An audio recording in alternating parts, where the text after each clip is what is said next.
Il n'y a pas une semaine, on entendait cette dame. Non, avant cette cela, dame qui poussait un cri de cœur Mais à partir de Tunis. il y a eu un vol à bord duquel il y a au moins 120 Guinéens qui ont rallié notre capitale. Et donc le Koweït en a bénéficié également. Je crois que c'est l'autre pays, j'ai oublié le troisième, qui également a bénéficié de cette faveur. Mais il serait important que d'autres Guinéens en bénéficient. Parce que l'Algérie, par exemple, il y a beaucoup de Guinéennes qui sont bloquées au Sénégal. La porte d'à côté, justement, au Maroc. Et je suis sûr d'une chose. Là, ils sont 500. Ouais. Rien que le nord Niger, avec le contrôle de l'OIM, ils sont, je crois, 326. Ouais. Et vous avez également des Guinéens qui sont bloqués au Maroc. Ils sont environ 200 en ce moment. Ouais. Et là, d'ailleurs, où le coût de la vie est extrêmement élevé, j'ai encore un compatriote qui m'a appelé avant-hier, mais presque au bord des larmes. Les Guinéens également dit, en Algérie.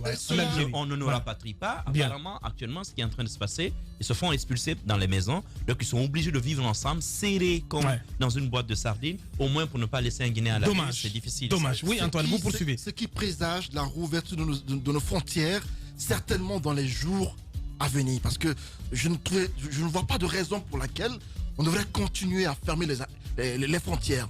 On peut rouvrir, faire en sorte que nos compatriotes reviennent et peut-être les confiner, les mettre en quatorzaine afin de voir ceux parmi eux qui est contaminé, qui ne l'est pas.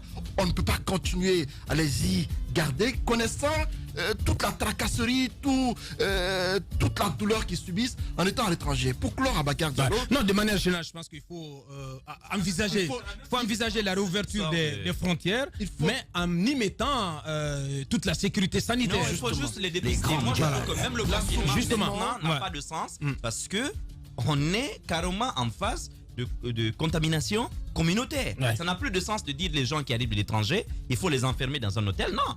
Prenez juste des dispositions que les gens, une fois qu'ils rentrent au pays, se mettent en auto-confinement chez eux. Tout simplement, il n'y a aucune garantie qu'ils se mettront en auto-confinement. On est déjà en pleine phase. À l'époque où on le disait, la maladie nous venait essentiellement de l'extérieur. Mais aujourd'hui, les contaminations se font ici directement. Donc, ça n'a pas de sens. C'est pourquoi la plupart des pays maintenant acceptent que leurs compatriotes reviennent. On les dépiste simplement, mais il n'y a pas de mesure de quarantaine obligatoire imposée. Ce qu'il faut dire peut-être la réponse est ailleurs, je crois. Par rapport à cette sortie du président, j'insiste beaucoup là-dessus parce qu'il y a des éléments sur lesquels on doit insister. Par rapport notamment à ce couvre-feu, ce serait important que l'on le lève.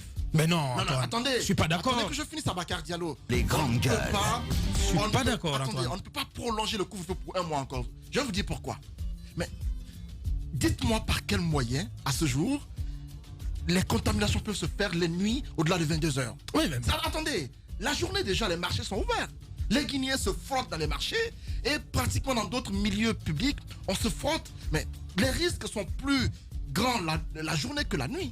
Après 22h, les Guinéens ne sont pas beaucoup dans la circulation. À part ceux qui font des activités nocturnes, je ne crois pas que les Guinéens se fréquentent dans des endroits assez publics. Et donc, je ne vois pas pourquoi on va continuer à maintenir le couvre-feu entre 22h et 6h du matin. Soit on le rallonge entre 0 et 5h du matin. Je suis pour un allègement du couvre-feu. Justement, parce qu'il y a des personnes, il y a des personnes que je connais aujourd'hui qui vivent de leurs activités la nuit, mais qui ne peuvent plus le faire depuis 2 mois. Bien. Qui vivent une misère pas possible. Merci Antoine. Pour Bakar Diallo, hier était un jour, à mon avis, assez important pour Alpha Condé, parce que beaucoup attendaient cette sortie du président à la télévision nationale.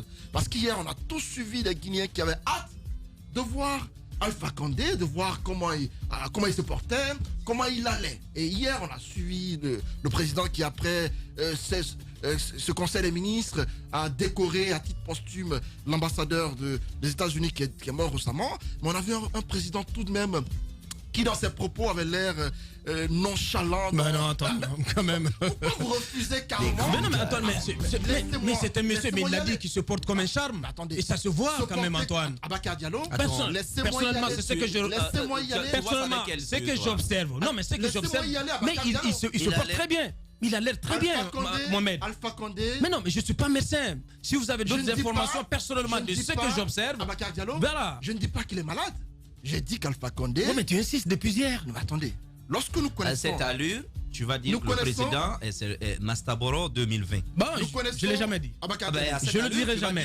Mais le plus bel homme de ce pays pour cette année. Lorsqu'un président habitue son peuple à une pratique, lorsque les mêmes faits se produisent, le même peuple s'attend aux mêmes pratiques. Bien, donc, si hier, on a entendu notre président dans ses propos sembler lent dans ses prises de parole et qui n'est pas au meilleur de sa forme, il est important de le dire. Bien, Antoine, bien. J'entends ce que tu dis. Ces derniers temps, on ne... C'est pas le même affaire qu'on est. Merci. Merci, Antoine. Allez-y, Basseko. Bien, allez-y, Basseko. Moi, je commence par là où Antoine a terminé, par le couvre-feu. Moi, je suis pour un assouplissement de cette mesure, mais pas la levée totalement de la mesure. Pourquoi? Attendez, s'il vous plaît. Attendez. Oui, mais laisse-moi aller au bout de mon raisonnement. Bien, mais il a son raisonnement, lui, Mohamed. C'est pour dire qu'il faille mais il faut souffrir de l'entendre. Il faut souffrir de l'entendre, Mohamed, quand même. Bien, allez-y, ne passe pas à l'antenne, Mohamed. Je dis et j'insiste qu'il faut aller vers... C'est ton opinion. Voilà, tu la défends bec et ongle. Un allègement de cette mesure, mais pas une levée totale de cette mesure. Aujourd'hui, vous savez qu'il y a beaucoup de lieux de loisirs qui fonctionnent, notamment la nuit, qui peut être aujourd'hui véritablement des lieux donc, de contamination de la maladie. Notamment, vous avez les boîtes de nuit, vous avez les maquis, des maquis, les bars, restaurants. Vous avez encore même des motels, qui ont un rythme donc de attendez, s'il vous plaît. Par exemple, des grandes gueules. Non, mais on peut trouver, je crois, bien un arrangement, bien sûr avec les services de sécurité, mais je crois aujourd'hui, à mon avis, que vouloir lever totalement cette mesure donc de couvre-feu pour permettre aux gens de reprendre ces activités, et là où il peut y avoir des rassemblements assez importants, au-delà de 30 personnes. On peut alléger de 0h à 5h. Au-delà de 40 personnes, 50 personnes. Allez-y par exemple dans les chichadromes, ce qui se passe parfois. Les gens n'ont aucune mesure, et puis de fois, ce sont le même bout qu'on utilise pour 2 ou 3, 4 personnes. Je crois aujourd'hui vouloir lever ça alors qu'on n'a pas réellement maîtrisé qu'on appelle la maladie. On est aujourd'hui encore dans la contamination communautaire. Eh bien, il faut s'attendre à une résurgence de la maladie. Donc si les autorités doivent prendre des mesures, je crois que peut-être c'est pour un assouplissement, aller de 0h à 5h du matin, mais pas pour une levée totale donc, du couvre-feu qui a été imposé pour pouvoir maîtriser l'évolution de la maladie.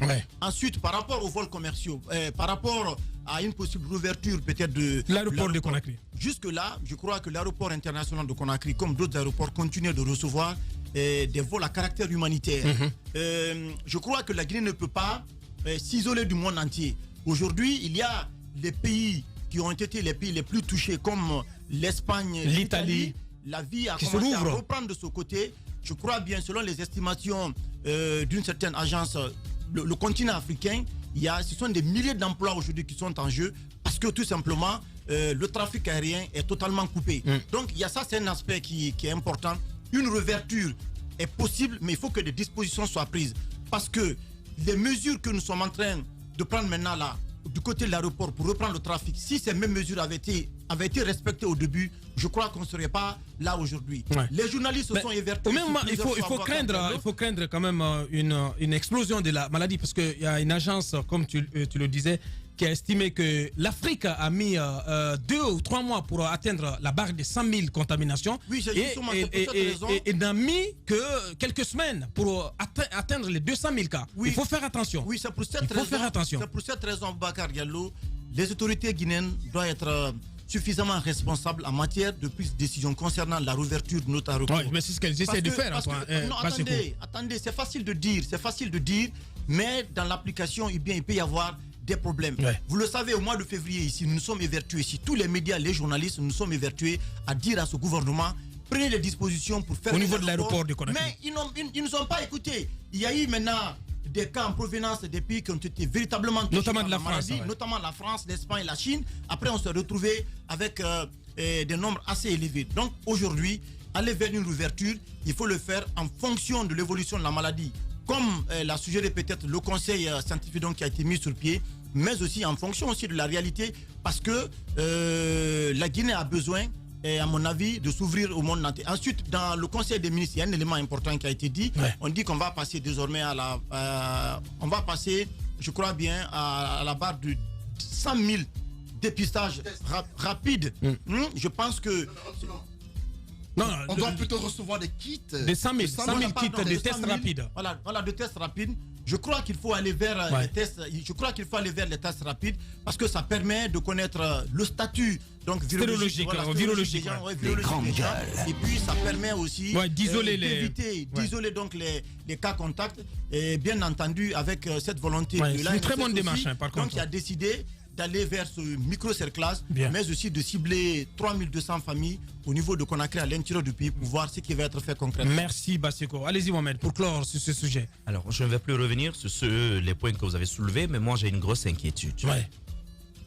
Lorsque vous regardez ce qui est en train de se passer à l'intérieur du pays, vous remarquerez que des gens continuent de drainer cette maladie de Conakry vers nos villes. Moi cela m'inquiète. Parce que nous ne faisons pas très attention.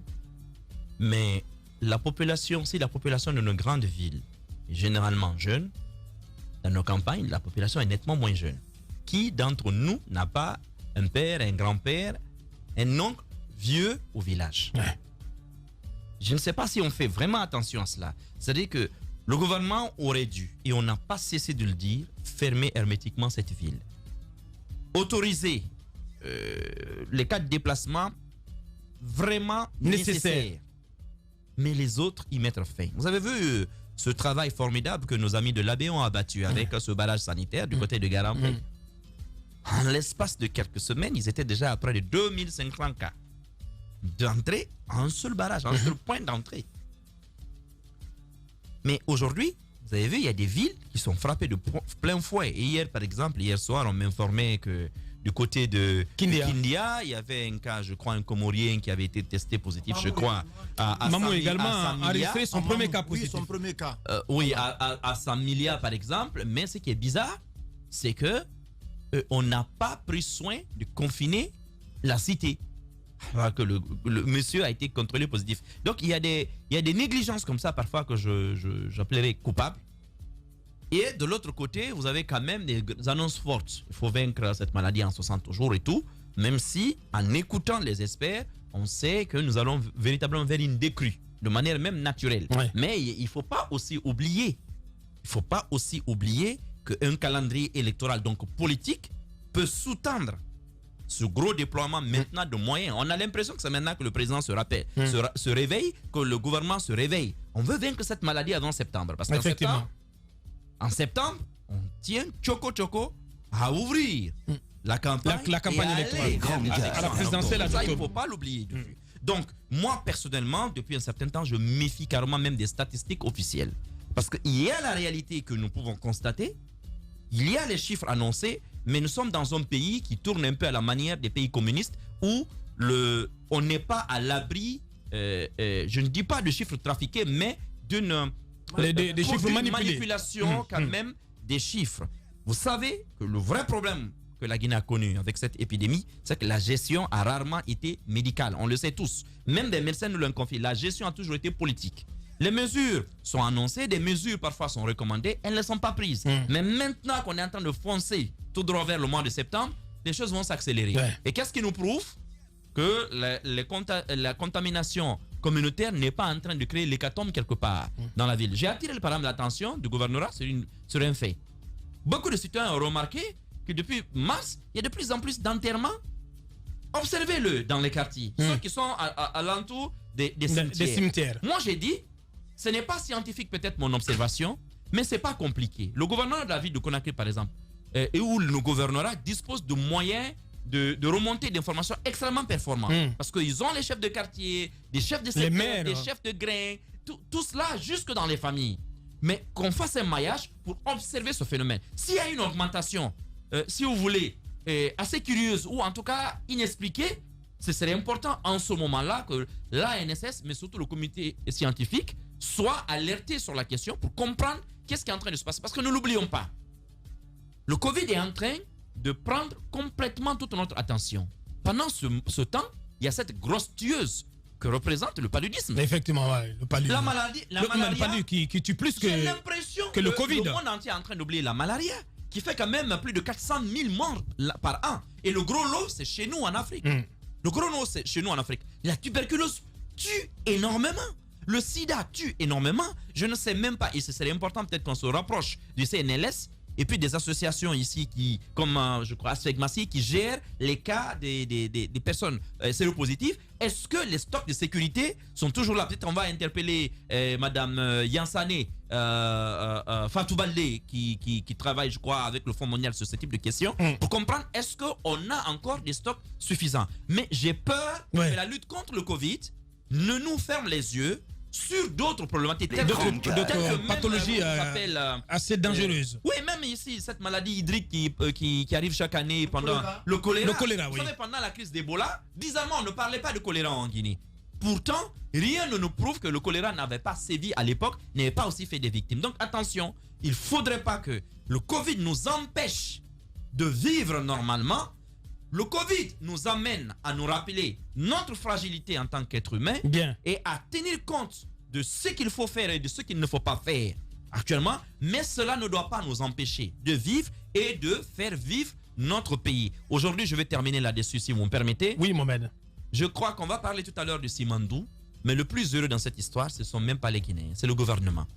Parce que j'ai entendu dans ce studio plusieurs fois, oui, que la Guinée va être parmi les 5 pays qui vont résister au choc, au contre-coup économique. Le président lui-même l'a dit. Attendez, Aboubakar, il ne faut pas qu'on soit niais.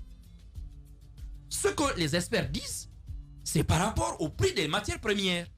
On vous dit que puisque les prix n'ont pas baissé, des pays comme la Guinée ne souffriraient pas beaucoup parce que les prix continuent de se maintenir à la hausse et donc la Guinée va continuer quand même à engranger de l'argent. Mais on oublie une chose, nous sommes quand même dans le pays où on a tellement emprunté auprès de ces miniers que sur 2-3 ans déjà, l'argent est déjà consommé. Ça, il ne faut pas l'oublier. Donc, quand on dit que les miniers ne seront pas frappés, nous sommes déjà frappés parce que l'argent là n'arrive plus. Et tant que toute la lumière n'aura pas été faite sur cette histoire de 230 millions, c'est fonds vautour. De ce fonds qui semble être un fonds vautour, tant que toute la lumière n'est pas faite autour de l'accélération mais extraordinaire de Simandou Nord pour qu'on comprenne ce qui s'est passé, surtout le mode de financement. On en parle tout à l'heure. Moi, je dis, le contre-coup de Covid est là en Guinée il y a longtemps. Covid, ça s'appelle chez nous mal gouverné.